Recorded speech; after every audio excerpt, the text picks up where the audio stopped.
Today's topic for the webinar is superpower of IoT for energy conservation, and why I am terminologizing it like a superpower that we will come to know through the discussion what we are going to have through this webinar. So let's see the agenda. We will go through what is IoT, IoT architecture, what are the benefits of this. I will present you few use cases in which you will be able to familiarize with the benefits and how the IoT things are utilized for the energy conservation, and then future of IoT and how energy conservation can flourish with IoT. So the first question comes is what is IoT? So I know that most of us will be knowing the full form of this.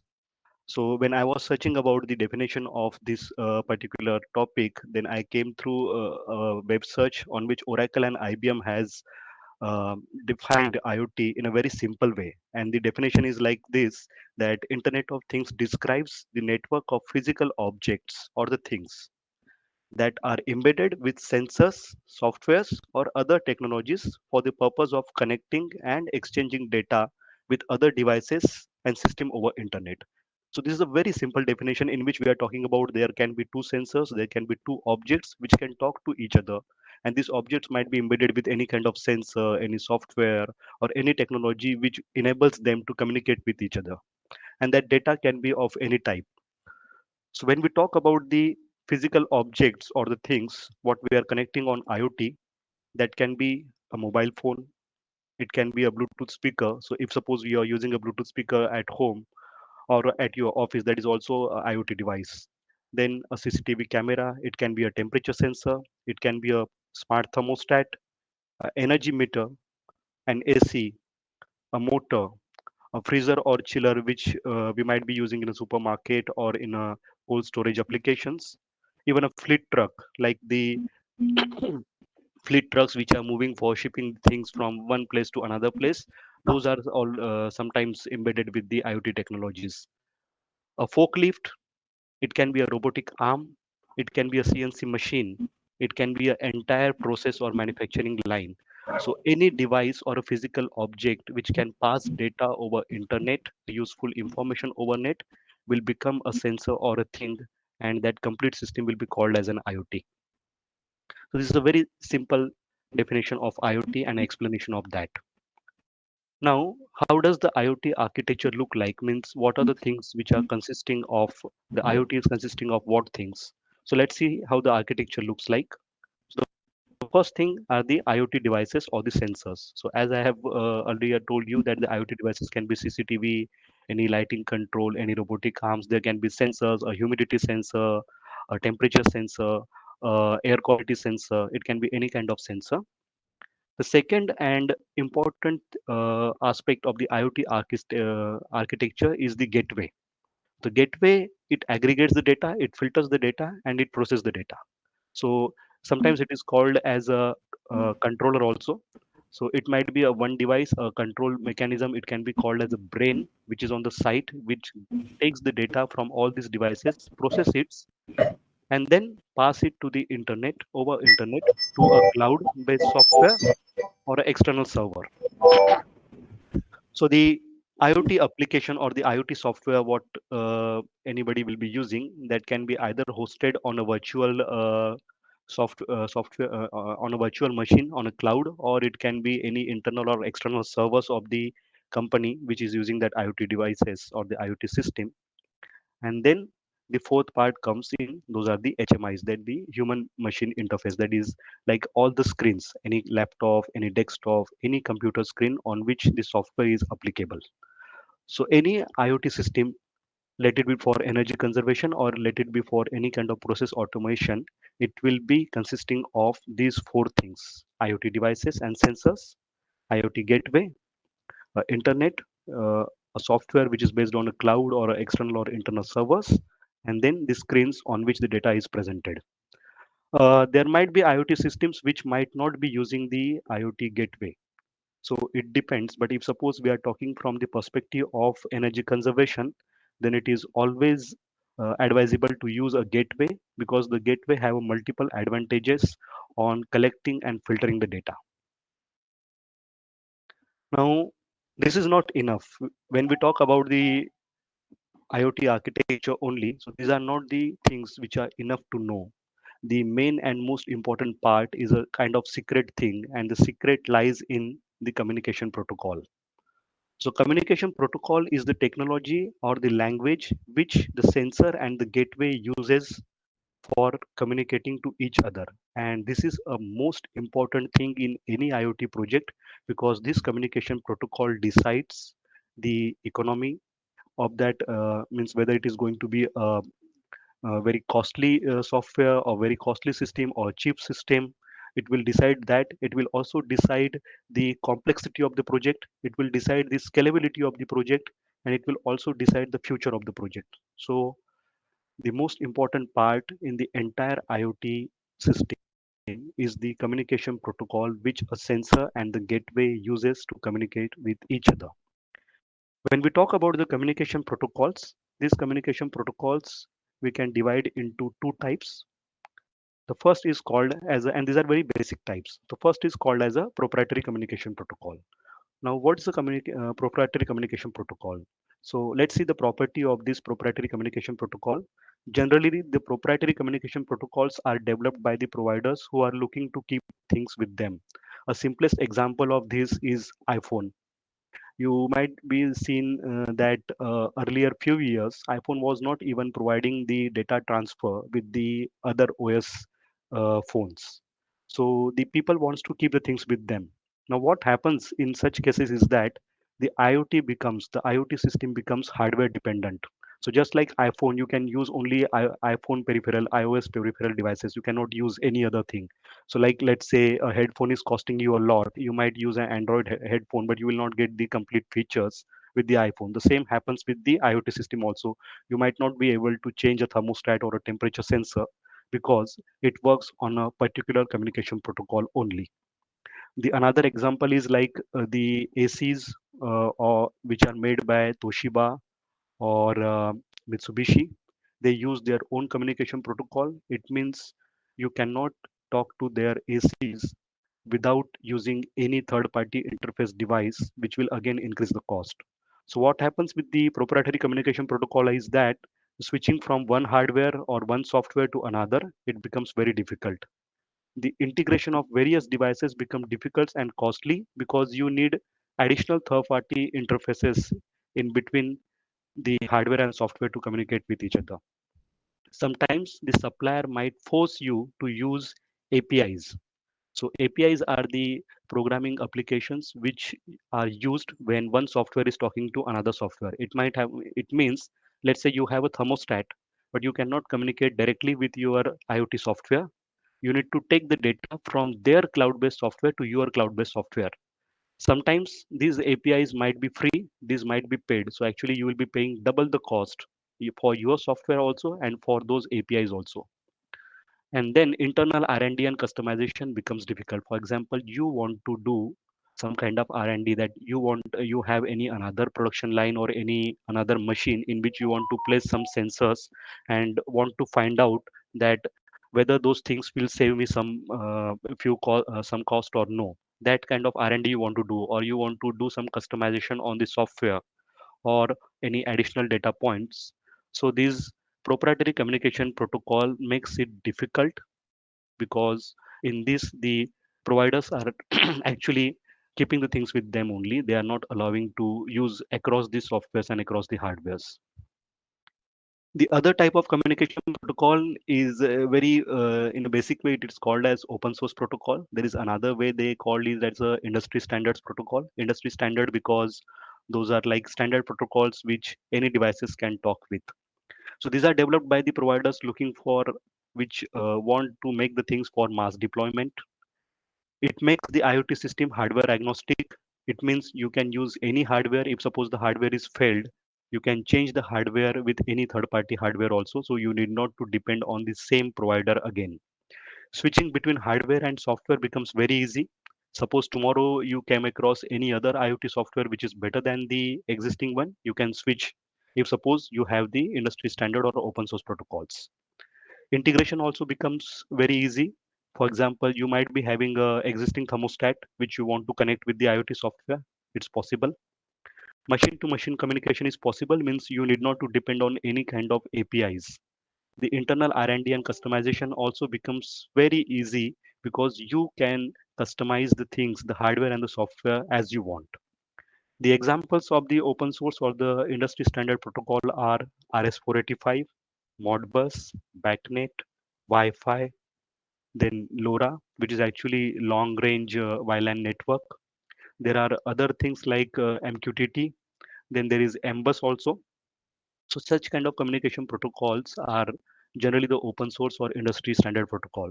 So if suppose the sensor or the device and the controller are using the protocols like RS485, Modbus, BACnet or Wi-Fi, as long as the sensor and the gateway are using these protocols, you need not to worry about any kind of integrations because you can use any hardware and the system will become totally hardware agnostic. When we talk about the benefits of IoT for energy conservation, there are infinite benefits of this. Let's see some of them. The first is that you will get a remote monitoring of real time data. Means like a thermostat, you can get the temperature and humidity on a real time basis. You can decide the intervals, do you want on a per minute basis, per second basis, or per 15 minutes, or just a change of value, but you will getting a real time data. You get a remote control to the asset. Remote controls means you can switch it off, you can switch it on, you can also schedule the device when you want to make it on, when you want. You can also change the set points of the ACs or even a complete machine or a production line. Real time alerts and fault diagnostic means if anything is going wrong with the data or anything is happening to the asset, you can get real time alerts of that for the maintenance purpose. Automated MIS reports means management information system, like you can have a weekly energy report or a monthly energy report, which can go automatically to the uh, decided email IDs or even the SMS or on WhatsApp, and the information will be presented to them on a daily or weekly or a monthly basis. Better data analytics, when you use IoT, you can go to a very granular level and find out the details which sometimes manually are missed. You can do any kind of automated data analytics also. Avoid energy wastage through tight controls. When you have a minute to minute data recorded and compared with the historical data or even the predicted data, you can avoid the energy wastage in a very controlled way. Clear visibility of the savings via baseline and reporting period data by the trends, because you are recording the data on a continuous basis, what happened before the project and what happened after implementing the energy efficiency project. You can clearly find out how the data is talking and how the data is showing the savings. And then the asset life enhancement can happen via predictive maintenance. So predictive maintenance is another aspect of IoT through which you can actually enhance the life of that particular asset by avoiding unwanted breakdowns, or even by having a maintenance which is based on a condition rather than a fixed schedule. Let's see some of the use cases. So right now I'm showing you a screen. It is basically a dashboard of IoT software. So this is how the data is presented. You might have any customization as you like. This is particularly for restaurant things. So on the left hand side, we can see that all the stores, it's showing a map of all the cities in which we have the restaurants. Then there is a graph of pie chart, which shows that the total energy consumption based on different cities. Let's imagine that you can have a data based on a complete building, and each floor is showing energy consumption over here, or you can also have energy consumed by ACs, by lighting, by other equipment. So you can see a complete energy balance and you can identify what exactly is happening. Then we can compare the current data with the previous data. You can compare as many as data what you want. And then here we have some compliances. You can have any kind of customized things over here. So like we have a energy compliance, like how many stores are within the threshold of our energy consumption things, AC temperature compliance, freezer room room or chiller room temperature compliance. So anything which is not complying, instead of wasting your time and identifying that which are the things which are not working properly, you can click on this and it will take you to the list of the sites in which the temperature compliance is not proper or there are some problems. This is the second dashboard. It is actually a site specific. Let's say you have 4 floors and you are going to a one particular floor like that. So we are now going into a one particular site in which it is showing the freezer temperature, chiller temperature. You might see the green colors. So we actually customize these to show the colors based on the threshold values. So if it is in acceptable limit, it will show green. If it is crossing the limit slightly or it's just on the verge of crossing the limit, it can turn yellow. And if it is crossing the limit to a greater extent, it will turn red, which will show a kind of alert over there. Then you have AC temperatures. So the softwares you can customize based on your software provider or who is your system integrator on that basis. You can get a daily consumption. So here we are having a day-to-day daily consumption comparison. Then we have year-to-year, month-wise energy consumption comparison. So all this data based on your application, you can make it. So these are simple dashboards. You can visualize that how your system will look like into this particular things or how your data would look like and how you want to see that. So whatever you want to see based on your software developer or your software provider, you can customize your dashboards and your data. This is another window which shows the alerts. So for example, anything is going wrong with our equipments, we get an automated alerts. So it shows like that high temperature, at what time it happened, at what thing it happened. It will also email us directly to the person, to the respected person, that such kind of breach in the temperature has happened. So all the alerts you will get it over here. You can resolve the alerts, you can create a report of the alerts, and you can find it out what exactly is happening. Um, there can be further customization in which it will give you a report of alerts only, alerts report.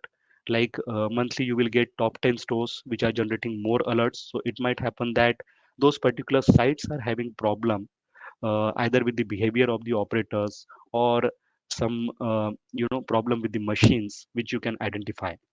So all these MIS things can help you a lot in identifying what's going wrong at the site or with the equipments. This is another chart which is showing actually a kilowatt, a per minute kilowatt consumption of a particular site. So you can see that the trend is pretty similar. So you can understand that how your sites are behaving. So you can always customize the things and identify that if suppose the trends are not following the regular pattern. Sorry. This is another trend of a kilowatt consumption. And now let's see how the trends talks to us. So if you see this particular part, we'll identify that from 23rd to 29th, the energy consumption at the night when the site is getting closed is above 30 kilowatt. So this is the before data. Whenever IoT engineers identified this data, we intervened into and we find it out the operators are not switching off few of the equipment which they're supposed to switch off. When we ask them to switch them off and improved on that behavior, you can see that this consumption has gone till 10 kilowatt. So this is the after data. So this is how you can present your data comparison and even savings based on the baseline data and the reporting period data. You can exactly, this data can exactly surface the CMVP protocols and we can exactly identify what's going wrong and what are the savings what we are going to achieve. And it is very clear. You need not to put any kind of data loggers over there for a certain period. It will give you the trends on every minute on a continuous basis. You can go to the historical data, find out what's going wrong with the data, and you can identify. So here there are very good savings. Earlier it was going down till 30 kilowatt only. Now it is going down till 10 kilowatt. So the data trends helps you. But when we talk only about monitoring, that's not the purpose of IoT, because if we are using IoT only for the monitoring purpose, then we are not using it to its full potential. The most important potential of IoT lies in the control part. So this is a window which is showing that how we can schedule the on-off time of the AC machines. So this is just an example. You can have your different IoT suppliers can give you different kind of things. So here we are setting the dates. Then we are giving the write back controls. What mode we want? Do we want a cool mode or a heat mode? What is the fan speed? When do we want the power on? What is our temperature set point? We will set these things, and like this, you will have a calendar window just like your Outlook calendar, and you will see that it is showing you which AC is turning on at what particular time. Now this is example of only ACs. You can schedule the lights, you can schedule the fans, any motor, any particular production line, any particular machine, anything, whatever you want, as long as the controls are in place and there is a control mechanism, a hardware is there on the site, which you can communicate with the gateway and to the cloud. And this is the example that how the AC behaves when the schedule has been given from the application. So if you see this bottom chart, it is the power on off. So red portion is when the AC is off, green portion is when the AC is on. So you can see that the green portion start exactly on the same time on each day, which shows that the controls are operating properly and the AC is now controlled in an automatic way every day in a particular sequence and in an automatic way. So what happens? The wastage is avoided over here. Now, if the person is forgetting to switch off the AC manually, there might be 1 hour or 2 hours delay, or it might be running for the complete night. So we are wasting energy over there. But what happens over here is that the platform now managing the AC on off time. Imagine that this kind of timings we are giving to any kind of machine. So we will be avoiding those wastage, what is happening because of the human intervention. You can also see now the trends are talking. See the temperature when the AC is on, the temperature is down. When the AC is going off, the temperature is going up. So the trend exactly speaks to each other and we can identify that what exactly is happening. Then there is compressor 1 and compressor 2 status. All the green lines are showing when the compressor is on. All the red lines are showing when the compressor is off. So this machine is having two compressors. But because the set points are managed properly now, you can see that the compressor 1 is taking care of all the cooling requirements and compressor 2 is not required for most of the time. So that's how when you control the machines properly through the IoT system, you can have more savings because earlier it might happen that somebody might have used a mechanical thermostat over there, like both the compressors are looped together and both the compressors are starting at the same time. Or it might also happen that somebody might have given a set point of 19 degree or 17 degrees Celsius only because the behavior of the operators is not proper and both the compressors are running, or the persons are switching on the AC is too early or closing off it too late, and because of that the energy consumption is increasing. But because now the system is automated, the energy consumption is clearly controlled in a very specific way. And this is the chart which shows what happens when the AC consumption is AC is manually controlled and when the AC is automatically controlled. So you see this before chart from day 1 to day 13. You can see that the temperature is always, sorry, the consumption is more than 750 kWh per day. Now see this after chart when the controls are given and the ACs are operating automatically based on the controls. You can see that the energy consumption is below 750. Why? Because this manual intervention where the ACs were turned on early or too late or switched off too late, that has been removed, and the automatic system, the application is now controlling the AC and that wastage has been reduced. Just imagine that these things we are applying to any kind of production machine or a assembly line or a robotic arm or anything which is consuming energy or an energy guzzler thing, and this consumption will be saved over here, and this happens automatically as long as you are giving a proper controls through the system. This is another trend. These are actually for basically for improving the behaviors of the operators. So this is a chart of a cold room. The bottom graph is showing when the door is open. So you know that when the door is open for the cold rooms, the temperature can go high. That is exactly shown over here. So if you see this red portion, the door was kept open for long.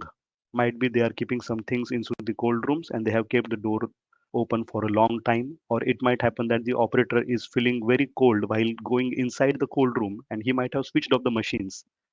So what happens? The temperature is shooting. You can see that. So this kind of temperature might spoil the stored material inside the cold room. And this is happening only because of the wrong behavior of the operator. So when you can find out such data. IoT system will help you to get an alert on this. You will also find out that there is an alert on a door open because it is crossing a threshold value. And then you can investigate the thing and find it out that what went wrong exactly over there. Is it a human error? It's a machine error, or is it just a sensor error? And if it's a human error, you can train them, you can avoid such kind of things. And this case now can be applicable to any particular machine.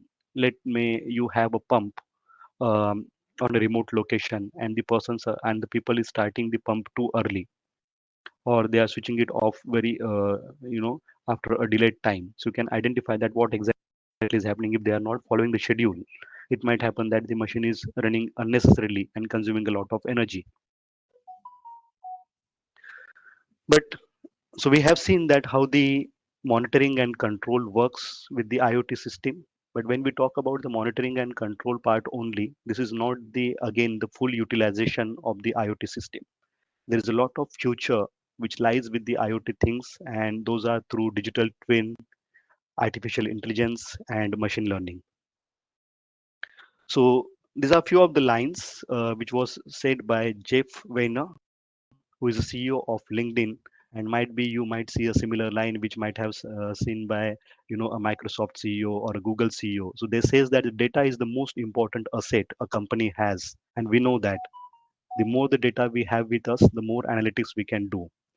Uh, but it is not enough to just have the data. We should be able to collect it, store it, analyze it, and use it to make the decisions. And the companies who make the best decisions out of the data, those are the most powerful companies in the future. That's how Google is managing the entire data through Google Maps and all these. So same happens when we have the data of our own energy consumption, or let's say our own machine, and we are using it, storing it, analyzing it, and using it for the decision making. The miracles can happen. So there is one of the thing which is right now very popular in IoT, that is digital twin.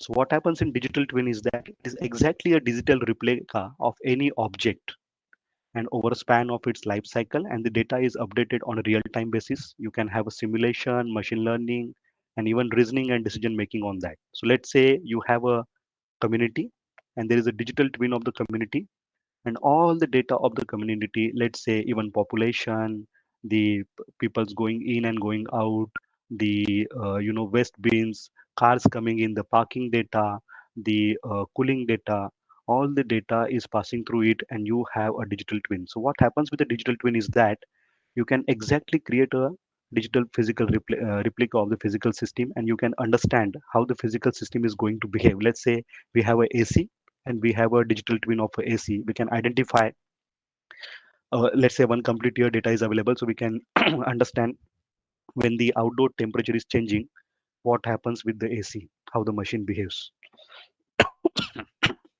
Excuse me. So digital twin can be of anything. It can be a AC machine, it can be a robotic arm, anything. Even we have seen that Oracle is implementing IoT in some of the manufacturing companies, and they have a digital twin of the forklifts. So the store keepers are using the forklift data now to understand that what are the parts needs replacement. Excuse me.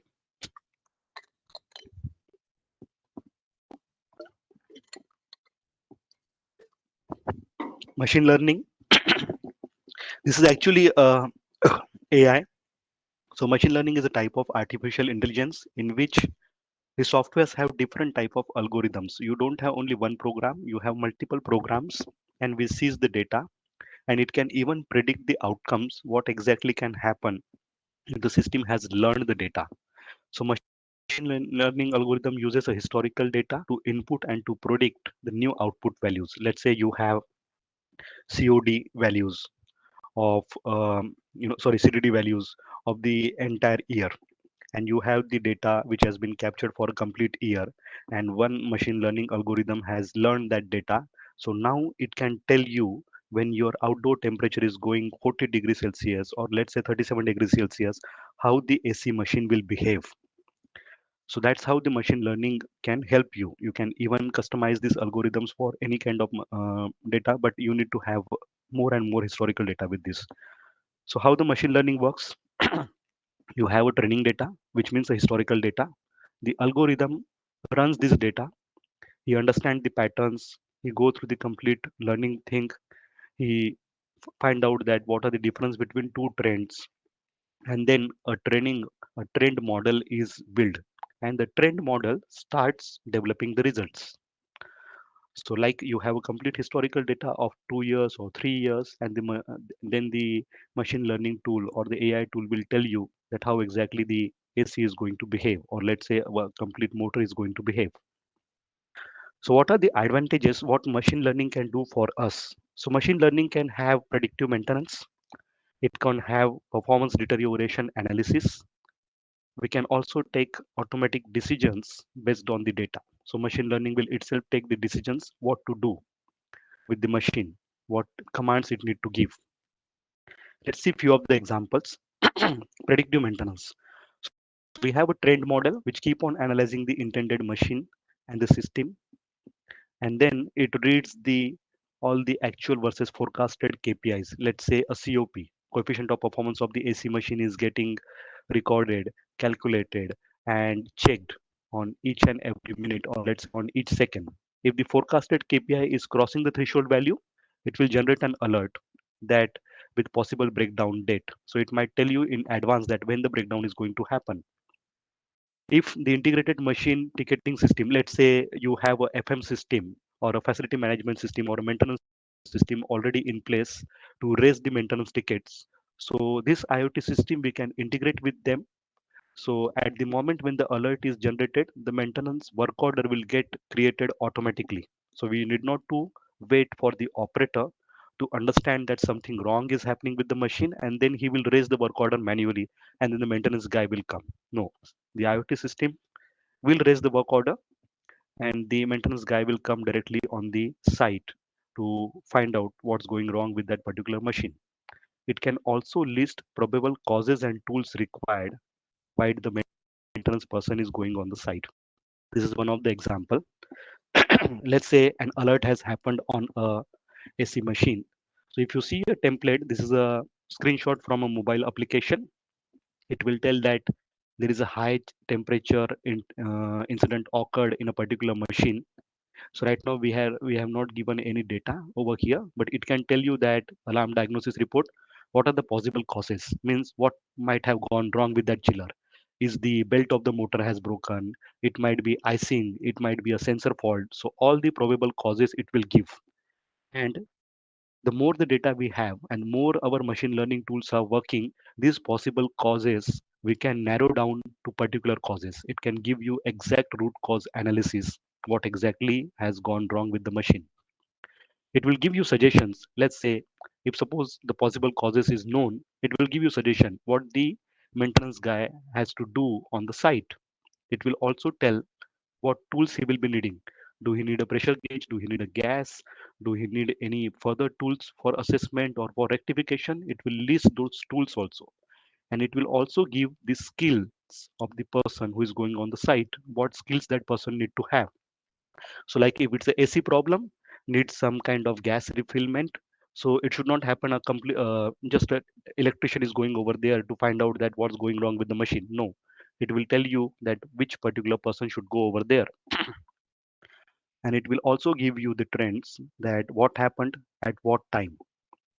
So such kind of analysis or such kind of predictive maintenance we can create for any kind of things as long as we are using the AI and we have a good set of data to feed to the system. And this can read anything. Let's say let's take an example of a data center, that there are particular events that in a particular time of the year the temperature is increasing constantly. Okay, so the system might run that entire data and find out, and it can tell you 15 days or 20 days before or even a month before that next month this kind of event is going to happen, please do your maintenance. And what things are required over there, it will also tell you in advance. The another thing is performance deterioration analysis. So the machine learning keeps tracking on the actual and the forecasted data. The KPIs can be KOP, COP, temperature. If the performance keeps on deteriorating, and even after previous maintenance, let's say it will show you the trend of the previous maintenance done. What was the previous maintenance done on that particular machine? And it will tell you when is the possible breakdown can happen. And it will suggest which part or the machine sorry, can need replacement.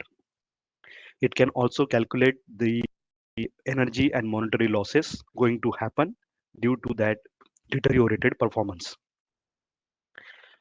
This is one of the screenshot of a performance deterioration system. So don't go by the exact words. These coefficient of performance are related to some other machines. These are not only ACs. So you can see that the sorry, COP was higher, and this COP started lowering down. And here it is telling that the predicted day. It is telling that the maintenance should happen on 25th of July instead of the planned maintenance, which is planned after 5 days. Why? Because the performance is going down, and if you are waiting for 5 more days, it might happen that the machine will break down. So the ML, the machine learning and AI is telling you to do the maintenance in advance, and it can also give you the alerts of the predictive maintenance required. So this is just one of the example. It can be anything. It can be any machine. It can be anything. As long as we have a good data and AI implemented over there, such kind of things can easily check. It might be a vibration sensor and induction motor which has been installed for a pump, or let's say or on exhaust fan or a fresher fan, and the vibration sensor is giving a data, and might be the vibration started giving more data. So the machine learning thing can understand and can tell you that something wrong is going with the machine, please go and do the maintenance. So instead of doing a maintenance on a fixed schedule, you might have planned like 6 maintenance in a year. Instead of that, it might happen that if you are taking care of the things properly, you can maintain that machine with 4 maintenance only or even less. So that's how the predictive maintenance and performance deterioration thing can help you. This is another thing. So I told you that how the system can take decision by its own. So let's say you have a site and you have a AC machine in that, and every day the system is recording the data that what is the outdoor temperature, what is your set point, and what is the temperature of that particular room or the space when the AC is turning on. And it will start analyzing the data, and then the system is understanding that how much time it takes for reaching the temperature or the set point. So let's say whenever the AC is going remaining off, the temperature is at 24 degrees Celsius. Our set point is 23, and machine has learned, the system has learned that in 3 minutes the AC can reach this temperature. So now the IoT system will give the schedule to the AC automatically. So it will not work on the manual commands which we have given, but the AI will tell the AC to start only 3 minutes before. Let's say earlier the manual schedule was given that the AC will start at 10 a.m. Instead of that, now it will not start. It should start like 10 a.m. because the office is going to start at 10:30. So now the AC will not start at 10 a.m. It will actually start at 10:27 because AC is going to take only 3 minutes to reach the temperature. So half an hour or 27 minutes of energy consumption you can avoid if the system is taking decision based on its intelligence. So it totally depends how we are using the system, what kind of AI and machine learning tools we have over there. I have termed this as future, but it's not future. It's there are many companies which are using such kind of systems at present also, and they are developing a lot in this. So conclusion. So thing is that IoT can help energy conservation a lot. But if you are using IoT only for a data monitoring purpose, you might be using it only to a tune of 25%. If you are using IoT for a MIS system, in addition to monitoring, you will add another 10%. So system will give you an output of, let's say, only 35%, but there is a lot of potential again left behind. And with the controls, you can actually take that entire system to a 70%, 75% utilization. But this is not also the full utilization of the IoT system. We still have artificial intelligence left. If we use all these things together, IoT can do miracle, and we can get a lot of energy savings through this. Only using IoT for the monitoring purpose is just using it on a very basic way or very immature way. It will not serve the purpose unless and until we are using it for the controls. Okay, AI, we can understand that that might take time, or it will require a lot of data and algorithms to understand, but the control should be definitely used. The more controls we are using, the more human interventions we will avoid, and the mistakes we will avoid, and the energy consumption can reduce significantly with monitoring plus controls. So that's all on the IoT things. If you guys have any questions, we can go through it. Yeah, well said, Manoj. Uh, just monitoring is not enough, but you need to add controls to it so that the actions are taken are automatic and not man dependent to make actually energy conservation happen. Now, I myself have some questions, like when you are talking about, say, AI and machine learning.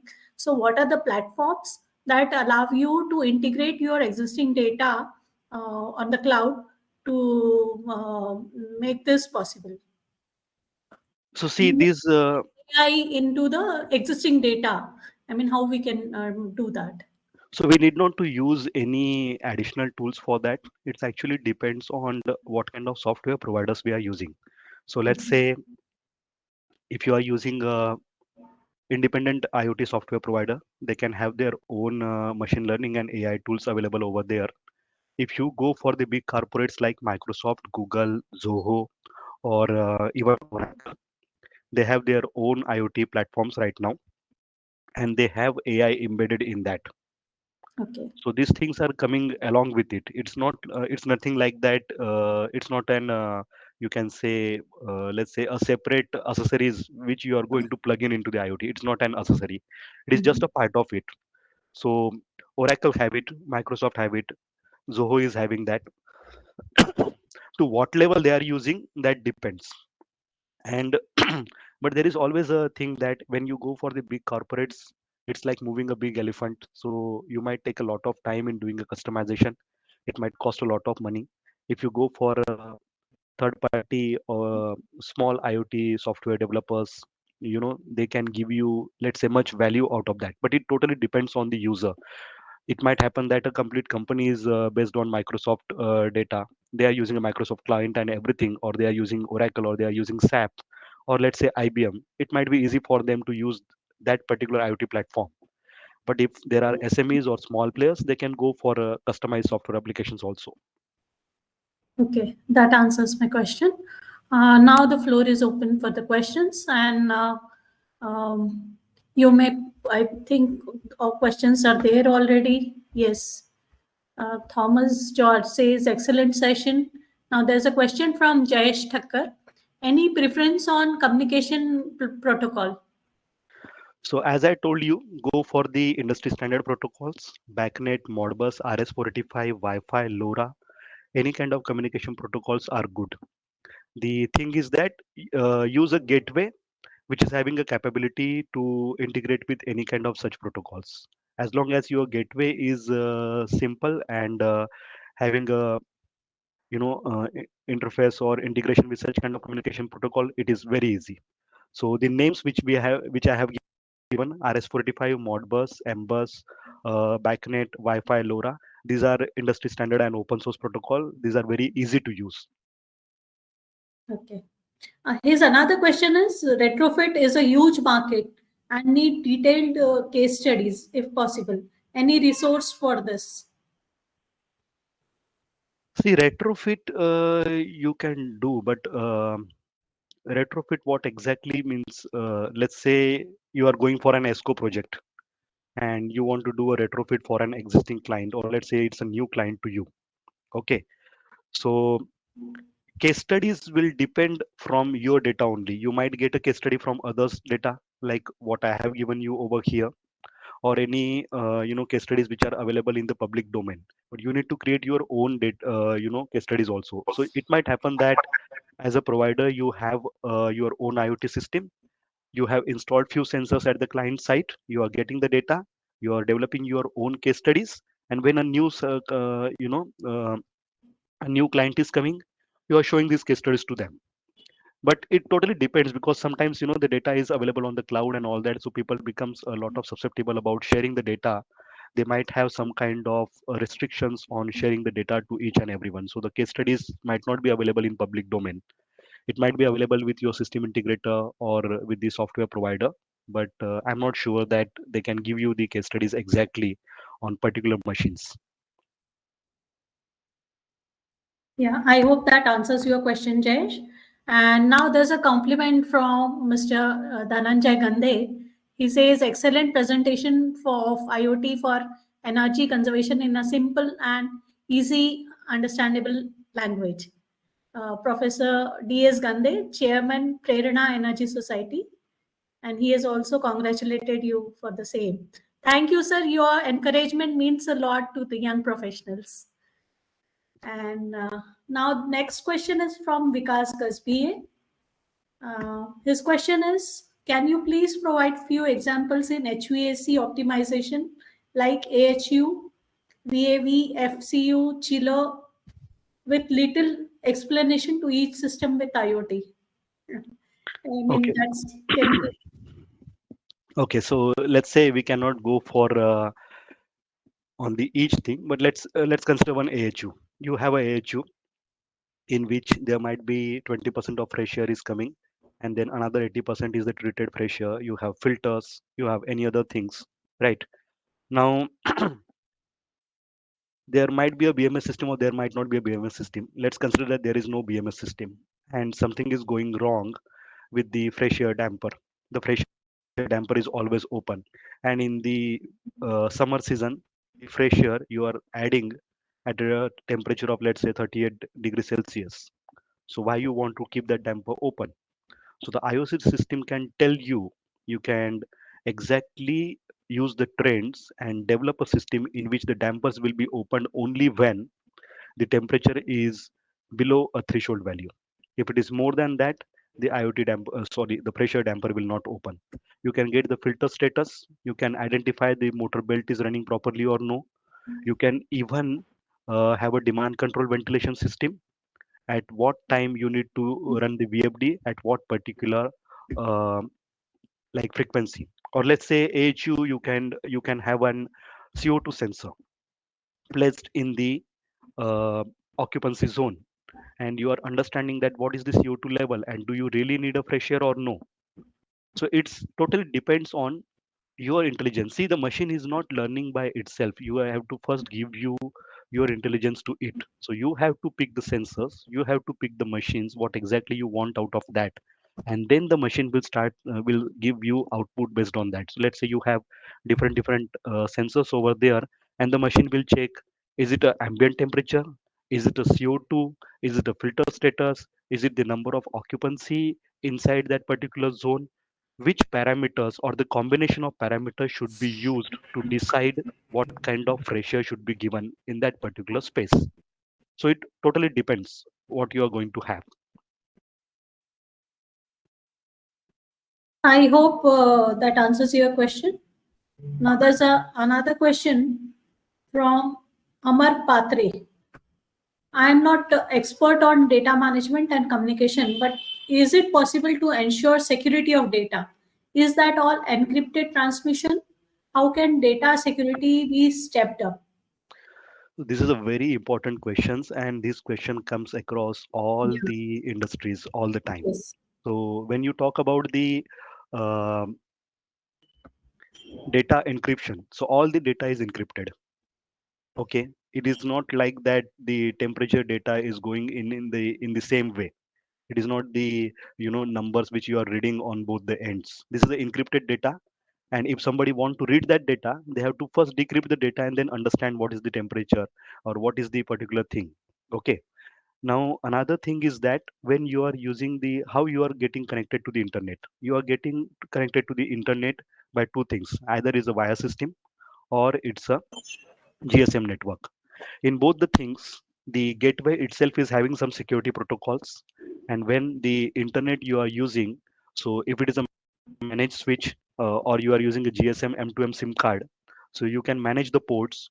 You can totally hide your network from the outsource providers. You can have a lot of passwords over there. You can even, let's say you are using a server, you can create the tunnels in which the data will pass only through that tunnel, and other people will not be able to see that. So security is totally depends on what kind of, it's a software and IT thing. So it can be very simple, it can be very complicated based on what kind of security protocols or security things you want to have. But the data can be totally encrypted. And let's say what people are going to do with your data means, if they read your temperature, are they going to hack that? Okay, it might happen that they will hack the schedule. They will switch on your ACs or switch off your ACs or turn on your complete main breaker. But see, it's not an Hollywood movie in which the gates are closing and opening from a laptop. Even for the shutter to roll it down, you need to have a chip inside that, and every system is not going to have a chip inside that. So it totally depends when you have the sensors and what data you are trying over there. So security is possible. And here, like, we use M2M SIM cards, which is called machine to machine SIM cards, and the SIM cards are totally managed. Those are called managed SIM cards. So you can give a data cap. You can avoid any third party by accessing that data. If the SIM card is pulled out of the gateway, you cannot put any other SIM card. The gateway will get locked. If you are using, let's say, a while LAN network, then you are going through the firewall. So IT can control the traffic which is inbound and outbound, and they can avoid the access to any third party. So controls are very specific. It totally depends on to what level and what kind of controls you want. Yeah. Another question is from Alok Kumar Singh. Well, brief to the point, hardware integration is really a challenge on field. Agreed. Kindly guide, if possible, how one can design the system from scratch. I mean, how many meters and where to place to get most variable data on cost-effective basis. I think this question can be taken on one-to-one. I have already provided his contact details, so you can directly contact him. And yeah, so I think that's all the questions that we have. And it was really wonderful session. Thank you, Manoj, for accepting this invitation and presenting um, the future, I mean, for energy conservation. Uh, because most of the people have now achieved to the level of monitoring through IoT, but controlling for to achieve actual energy cost reduction is really important, and this will open up avenues for many to take their projects forward and work on it in their respective areas. So thank you so much. And as this is the last session of the year, so next year we begin this series with another theme and another format. And again, stay tuned with us for more announcements, as we will be having some member announcing some member benefits through emails also. And we would like to have, before we begin the new year, we would like to have your feedback. All of you have our email addresses and contact numbers, so you can communicate us your feedback and on this series and what is the expected. If you are interested, to be a speaker at this series, just send your profile and a pre-fast abstract of the topic that you want to present, so that we can make the selection of right topics and make the series more meaningful next year also. So thank you so much. And for membership or any other questions, you can directly contact me on my WhatsApp number. It is 98230 71702.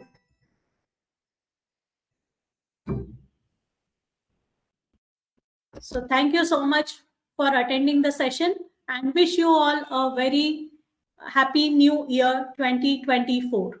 Thank you. Thank you, Manoj, once again. Thank you. Thank you very much. Thanks.